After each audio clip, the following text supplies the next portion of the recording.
Okay, hi ladies. So we're going to move on to a little revision of the circulatory system. Okay, so first of all, we're going to look at why the circulatory system is important. Okay, so the circulatory system is really important because I want to make sure that you can see what I'm writing. Yep. So really make sure it's really important because it transports oxygen and nutrients to every cell. Okay, another reason why it's important, girls, it collects wastes. It also transports heat around the body, which is really important because most of our heat is made in our liver. So make sure that we stay at 37 degrees Celsius, which is really, really important for our enzymes. And the other thing it does, it connects body systems. Okay, so it connects our digestive system with our circulatory system. It connects our breathing system with all of our different cells. It connects all of our systems together. Okay, so that's why the circulatory system is so important. Now, the organs that make it up. Now, all systems in your body, girls, contain a number of organs that are working towards the same objective. Okay, so for example, your circulatory system, girls, it's made up of your heart. Okay, made up of your blood, and it's made up of your blood vessels. Okay, so let's first of all, let's focus on the blood and the blood vessels first. So your blood, girls, is made of plasma. Okay, also made of, that's plasma is the liquid that transports the blood cells. It's made of red blood cells for transport of oxygen. Okay, made of white blood cells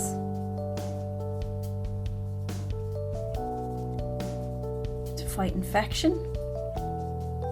It's made up of platelets, which make sure that our blood clots. Platelets for clotting. Okay, so that's your blood. So your blood is your first organ or circulatory system we're going to mention. The other organs we're going to talk about, girls, are your blood vessels. So you have what are called your arteries, your veins, and your capillaries. So your arteries are quite thick-walled tubes in your body.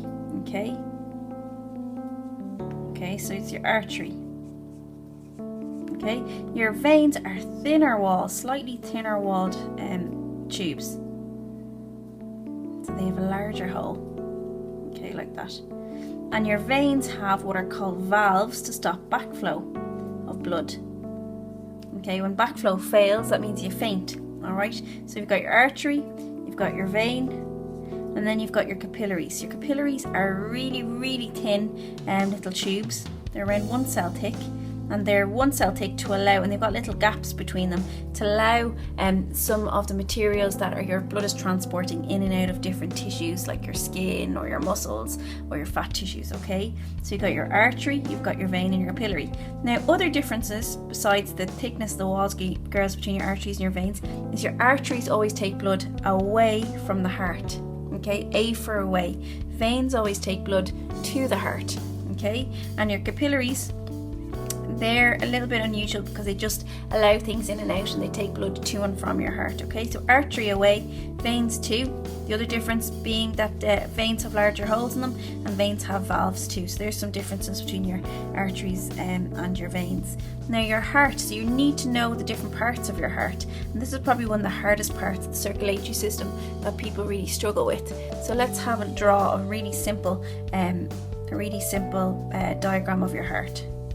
So I always draw it a little bit like a heart, like you draw a Valentine's Day heart, okay?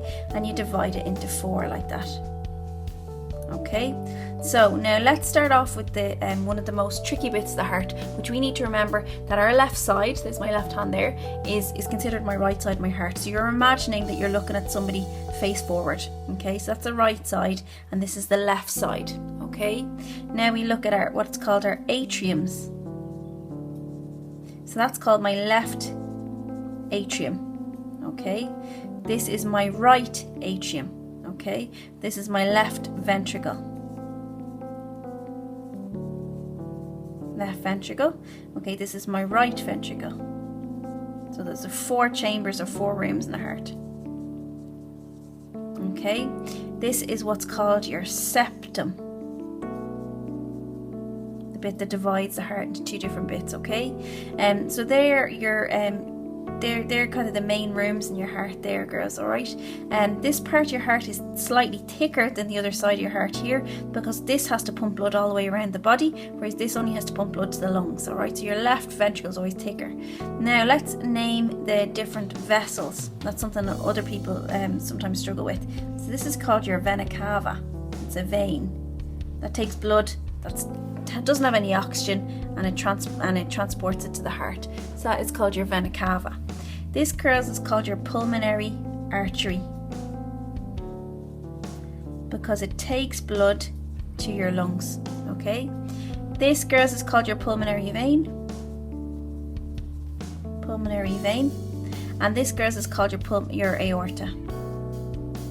Okay, so I know that's a little bit squished, but it is in your revision guides, girls, and you can find it online if you want a more clear version, okay? So the way the blood enters the heart, girls, it comes in here, it comes in your vena cava, it goes down here. Now this bit here, girls, is called a valve, okay? This bit here, it's called your tricuspid valve, and it separates the top part of your heart, your aorta, from your ventricles, your atriums from your ventricles, excuse me.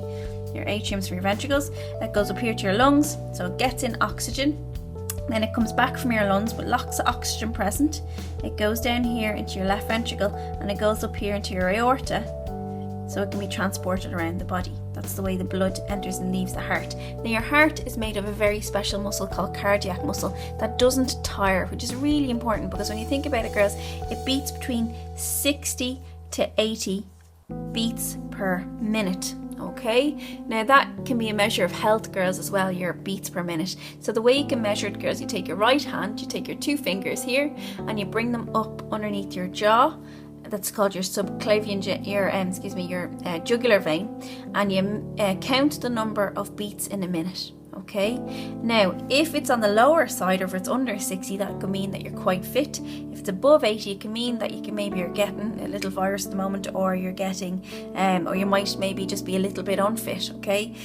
So over 80 would be a sign that maybe you're getting a little bit ill, or that you're slightly unfit, okay? So it's a good indication of fitness, your beats per minute, your pulse, okay? So that is your 3 different organs of your circulatory system. Now let's think about environmental effects on the heart. So environmental effects on the heart, girls. So what type of things are going to impact your heart? So your diet is going to impact your heart. So whether you've got a healthy diet or not. So for example, if you take in loads of saturated fats, a load of red meats, loads of butters, loads of creams, and then you're going to have high blood pressure, and you can end up putting a layer of fat inside your different vessels, okay? Which means that your heart is under pressure. You can have things like strokes and heart attacks, okay? Your diet's going to have a really big impact on your heart. Exercise. Your heart is a muscle, and just like all the other muscles in your body, the more you work it, the fitter it will get, the more efficient it will get. So that's really good for your circulatory system. So diet, exercise, smoking has a really negative impact on your circulatory system too. Smoking can increase your blood pressure, putting more pressure on your heart, and it can lead to this layer of fat in your vessels as well. Okay, so they're the bad things and the good things you can do for your heart. Now, exercise's effect on the heart rate. So, okay, ladies, so we're looking at the effects of exercise on the heart rate. So obviously it increases your heart rate, so we can feel that after exercising hard. The faster the heart rate returns to the resting rate, girls, the fitter you are. So if you exercise really, really hard, and for example, a minute, and you time the length of time it takes your heart rate to go back to your normal resting pulse rate, you can then compare that to others to give you an indication of fitness. And you can also use that against yourself over time if you're trying to get fitter. So it's a really good kind of fitness test. It's a bit like your beep test. So you'd be comparing it to yourself over time after maybe you've changed the type of exercise you're doing, or you're increased the amount of exercise you're doing. So that's exercise's effect on the heart. Okay, thanks, girls.